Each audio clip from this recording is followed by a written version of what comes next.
Hey, good evening, everybody out there in Facebook land. This is Kyle Paskewitz. I'm the Executive Director of Parentalink and the founder of Family Court Reform USA, and I am honored to be the guest speaker tonight on Americans for Equal Shared Parenting's guest spot here.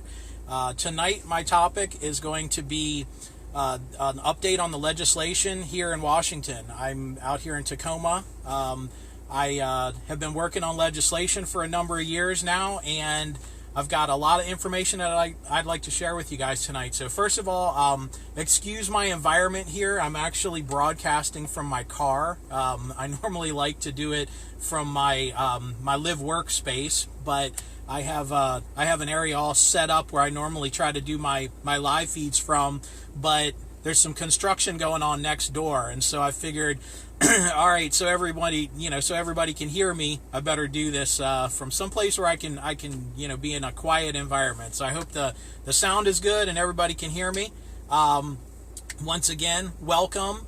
My topic tonight is going to be legislation from here in Washington. So just to give you guys a little bit of background here, I've known and worked with Mark for a number of years. We met at an event out in Washington, D.C. a number of years ago. We've returned for a number of events that he's hosted, some different meetings that we've gone to meet with different legislators in Washington, D.C., and I'm just ecstatic about all the work that Mark and his organization have been doing across the country. He's been a monumental part of this movement, and I'm very honored to be chosen to do a guest spot here tonight. So little bit of background about me. I've been doing what I do for about 6 years now. I originally got into going down to Olympia and doing some legislative lobbying when I went through my own divorce situation and recognized that some of the laws out there just aren't fair to parents. And the more that I got talking with more folks and understanding what some of the problems were, I realized, hey, it wasn't just me, it wasn't just my case, but this is something that's happening to so many parents across the country. And so I figured, I'm going to go down to Olympia and I'm going to go talk to some legislators. I'm going to tell them what some of the problems are and how we can fix them. And I figured, well, we should be able to get some stuff moving. Well, unfortunately, it's not always that simple. Politics is a very, very tricky beast. There are quite a few different factors that we have to understand. And so this has been a huge learning process for me over the last 6 years to even begin to scratch the surface of understanding what I'm doing. And when I first got into this, there was actually an equal shared parenting bill that was already been proposed by one of our legislators in the House down in Olympia, and it wasn't getting any traction. So I started talking to other legislators. I went to the chair of the committee that the bill would have been heard in front of. I went to many different people to talk about some of the problems that we experience as particularly as non-custodial parents that are going through the family court system. And I felt like I got a lot of positive response. A lot of people, were interested in the issue, but we just couldn't get any traction on the bill. And so here in the state of Washington, we have what they call a 2-year cycle. So if a bill is proposed in an odd year, that is our long session. If it's not given a hearing in that first session, then the following year, that bill is still in play. And so that's an important thing to understand if you're in one of these states that has a 2-year cycle, is that, if a bill doesn't get a hearing in the first session, you have a chance in the following year to possibly do some follow-up and maybe get a hearing for that bill. Doesn't always happen. A lot of times the legislators have a really, really good idea of what it is, what bills they want to work on even before the first long session. So that's another important thing to understand, is the really, really critical time for getting bills passed is this interim period, which we're in right now. Now, with the whole COVID-19 thing, it's going to make this a particularly challenging year. It's an election year. We have the COVID-19 crisis. even getting time to meet with legislators, it can be really, really easy if they're not busy. They may have more time to talk to you right now through a virtual Zoom meeting, or maybe take a phone call with you, or they may be really, really busy with other things that they're dealing with. As I heard Mark mention yesterday, you've got some legislators, some legislatures that are scheduling special sessions right now to deal with their budget, and that may or may not be the ideal time to get in. Just depends on your state. So my state has been particularly interesting. For anybody that has been following the state of Washington or is familiar with how things have gone down in the state of Washington, we had that one bill for the first 2 years that I've been involved with this. So 2017 and 2018. 2016 and 2017 were the first 2 years. Scratch that. 2017, 2018 were the first 2 years that we really were pushing for those particular bills. And then we had one in 17, 18, and then 19 and 20 we had one in the Senate. So we've had 3 different bills that we've worked on. The very first bill that we had didn't get any kind of traction at all. We didn't get much input into the bill itself, into the language of the bill. By the time I'm getting my years mixed up. By the time 2017 rolled around, we had our own bill in the House that I had actually worked with Joe Jensen on writing that bill. We got input from a whole lot of different people. We got some really good language into it. We met with a number of different legislators. We made different tweaks to it. We thought what we had was a really, really good bill. We had some really good, strong language in it. It was a shared parenting bill that focused on the presumption of equality between the two parents. We raised the standard to clear and convincing evidence if one of the parents didn't want to share custody time, and then we added in a facts and findings clause where if a judge determined that the parents shouldn't have equal time, that they would have to document the evidence that was considered true that they used to make that determination. I still think it's a great bill. We were not able to get a hearing in the House for 4 years that we tried this, and then in 2019 we finally got the Senate to start putting forward a bill for us, and so in 2019 and 2020 we had a Senate bill. Unfortunately, another session has gone by and we never actually got a hearing for those bills. So what we're running into here in Washington is some really, really difficult challenges with even getting these bills heard. And anybody that lives in a state where they're not getting bills forward, I have a little bit of insight that I'd like to share with folks, because we are getting a lot of traction on the issue. Even though our bills haven't gone forward, they haven't had a hearing, the thing is we've gotten a lot of attention on these particular issues, and some folks like myself have worked really, really hard to build a platform where these issues are being heard and they're being discussed. And so a lot of the folks that are most influential in those areas are people that work within the child welfare arena.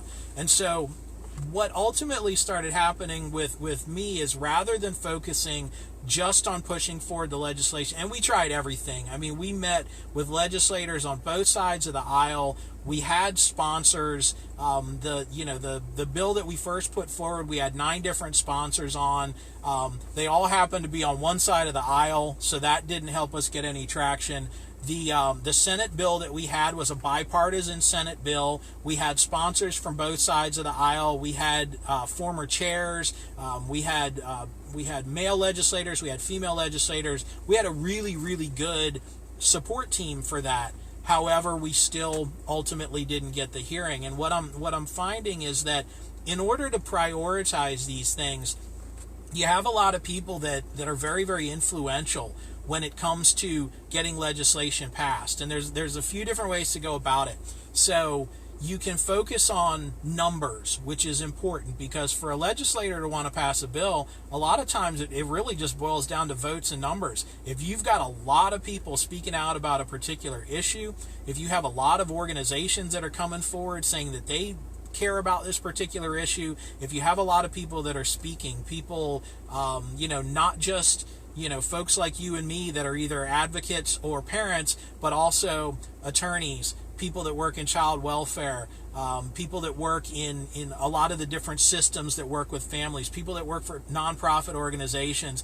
The numbers of people that you can gather together in support of your cause are definitely going to help you get some of that legislation pushed forward, and that's gonna create a little bit more pressure on legislators to want to support that bill and put pressure on their colleagues to hopefully get a hearing for those bills and ultimately get them passed. So the votes and numbers aspect is one of the really, really important things about getting legislation forward.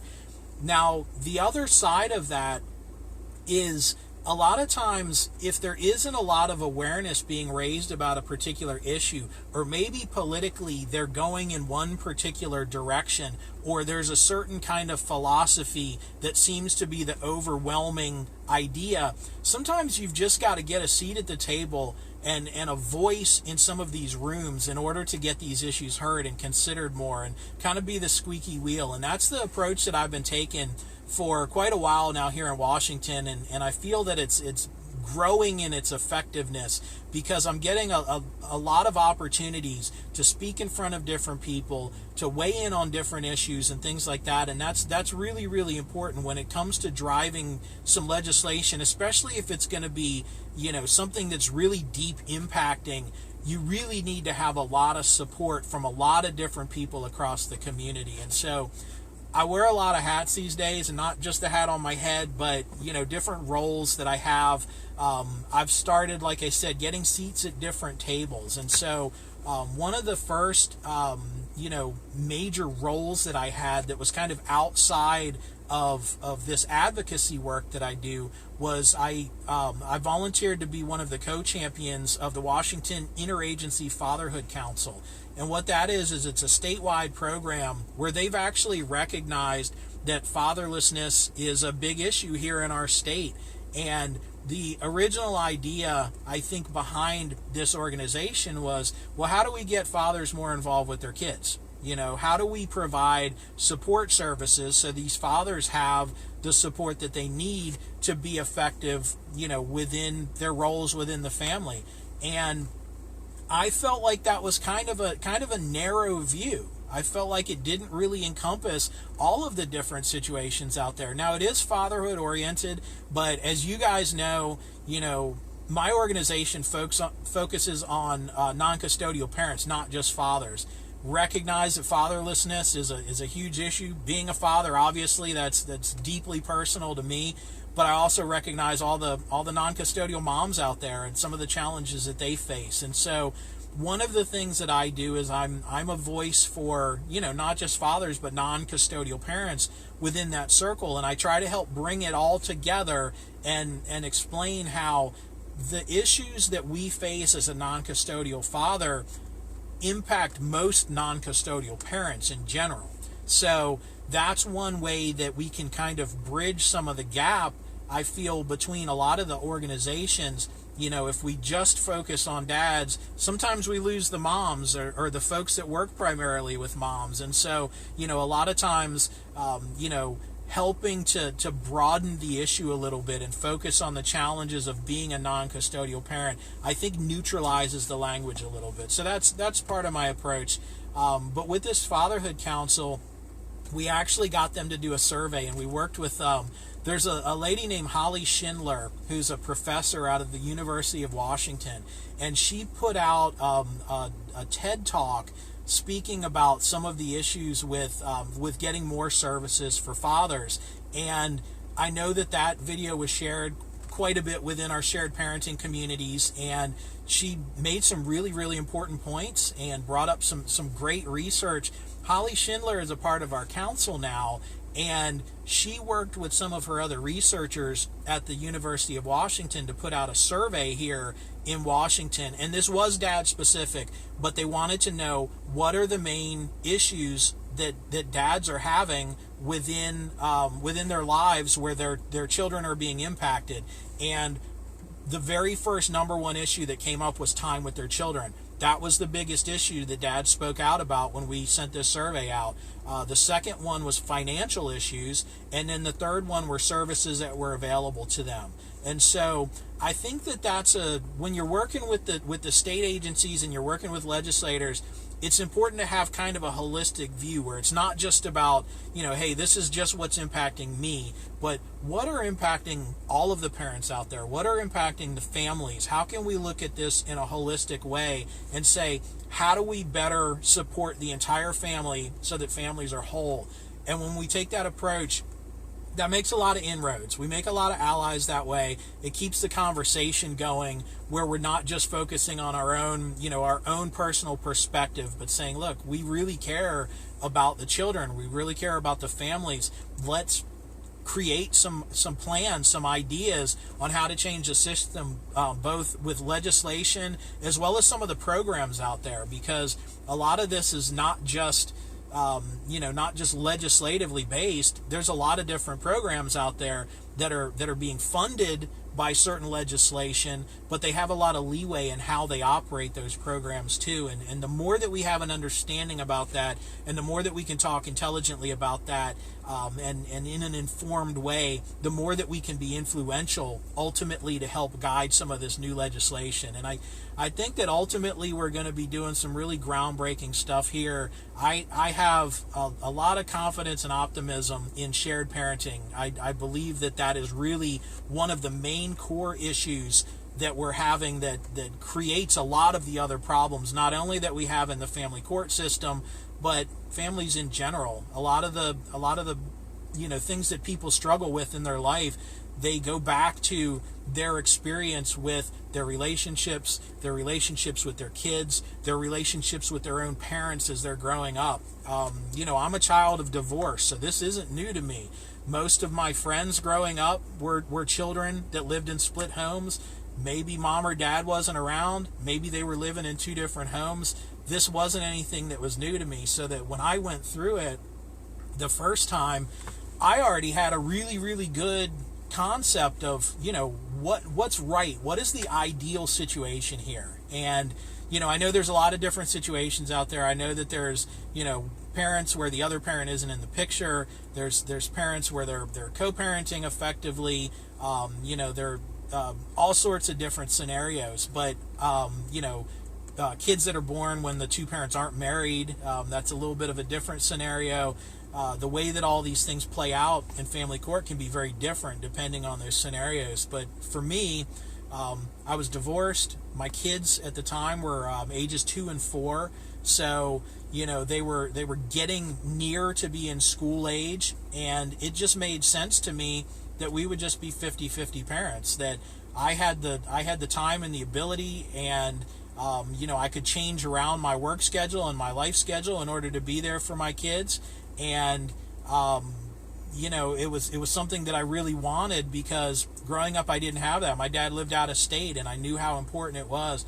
I went in just assuming that the court system would see the logic in that, see the benefit in that. I mean, even the parenting classes that we teach in Washington promote this idea of shared parenting and co-parenting, and the two parents getting along for the best interest of the children. I mean, I went in with that mentality, and just found through time that the court system really doesn't always operate the way that we would expect it to, or think that it would. I won't go too much deeper into that.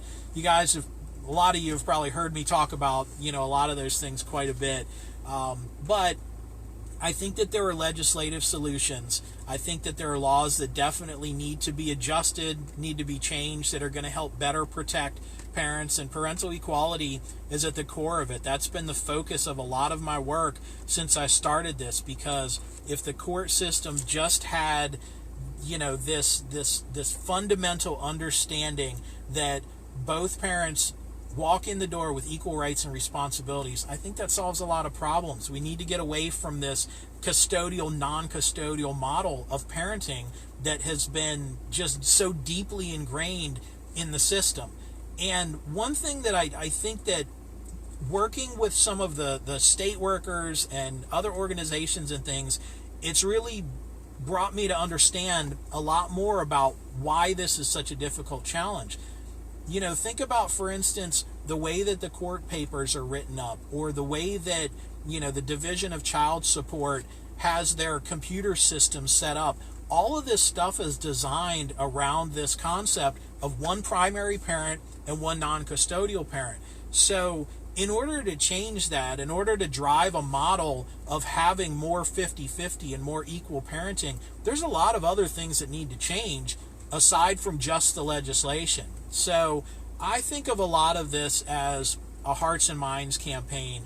We've got to do the very, very valuable work of writing good legislation, having people meet with their legislators, educating them, sharing stories. It's going to take a lot of work, and this is a very, very long-term process that we've had to go throughout the entire country. Mark has done some amazing work, and there's so many people across the country that have joined us all in a unified, I'd like to say unified effort, but it's all working together. Everything that happens in one state that drives the cause forward is influential in other states. Every time one state passes a little bill, I mean, even if it's a facts and findings bill, or hopefully a presumption of equality. I know I believe it was Kentucky had passed a decent presumption of equality bill. Every time we make a little step forward, that has an influence on those other states. Those other legislators have, they see that. You can bring that in. You can say, hey, we passed this bill, and this is what they're doing in Utah. This is the bill that they had going in Florida. This is the one that passed in Kentucky. Missouri has passed a bill. Oregon recently passed a bill. We're making incremental steps in the right direction, and as much as I don't like incremental change, I would like for this to be fixed as quickly as possible. I personally think that we need to drive for good, solid legislation that makes major changes, because I think that the slower we go, the longer it takes, but different approaches for different states and different advocates. And I think all of us working together and having a different approach is all moving us in the right direction. So back to Washington, the Interagency Fatherhood Council is not an advisory body when it comes to legislation. One of the things that group has enabled me to do is to have a platform. So I've been invited to a number of different meetings where I've been given the opportunity to talk about some of the legislative work that we're working on, some of my experience as a father, as a non-custodial parent within the family court system, the impact that some of the actions that the Division of Child Support has taken have impacted me in my life, have impacted my relationships with my children, have impacted my family and their future.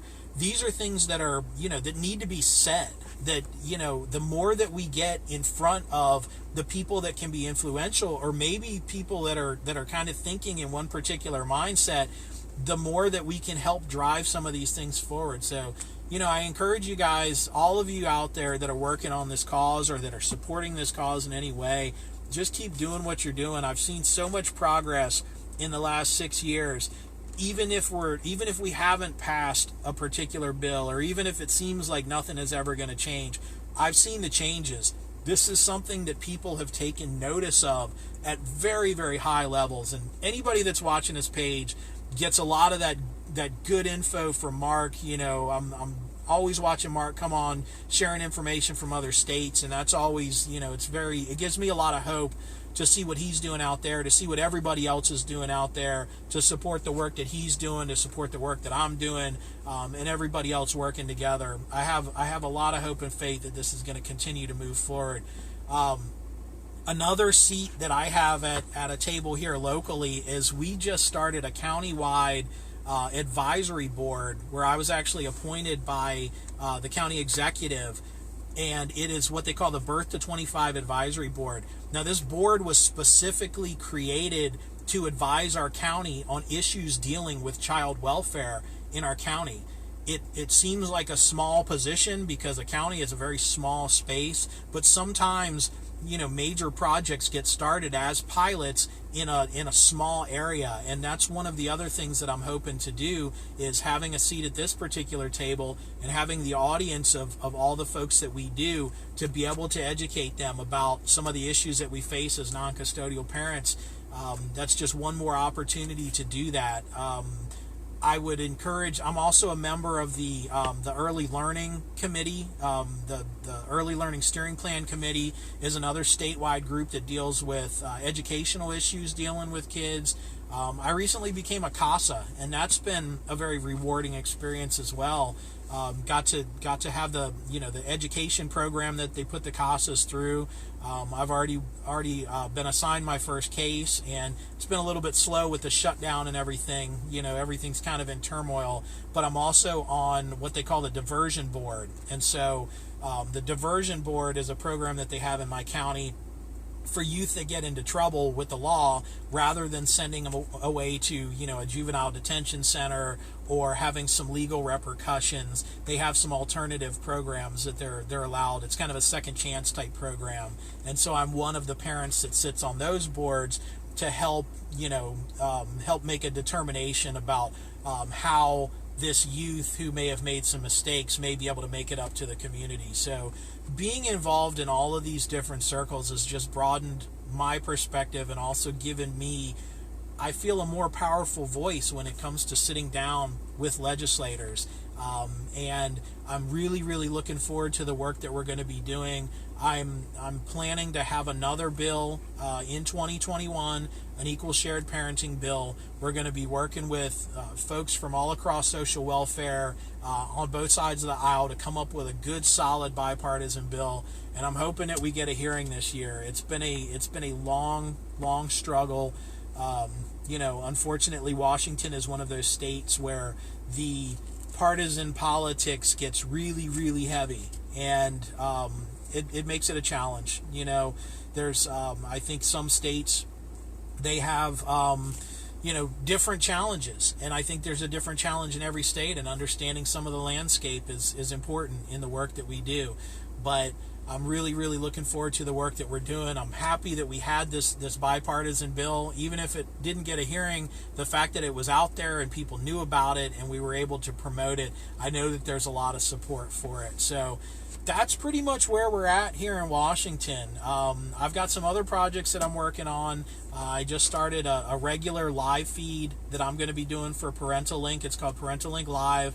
Twice a week on Tuesdays and Saturdays, I'm going to be doing a live broadcast. So tonight at 8 p.m. Pacific time, which is 11 p.m. Eastern, I'm going to have a guest on from Illinois. A girl named Lisa Herzog she's with Family Court Reform Illinois, and she's been an admin on our page for quite a while. She's also looking to do some events and do some other awareness raising and things in Illinois. So if anybody else is out there in Illinois that's interested in working with her, she'll be on live with me tonight. I've got a number of guests that I'm gonna have Mark on here in a couple of weeks, just to continue to spread the word, to raise awareness, to share information with everyone, and we'll see how it goes. It's a fun project that I've been looking forward to doing for a while, so I hope people will join me there and continue to support Americans for Equal Shared Parenting.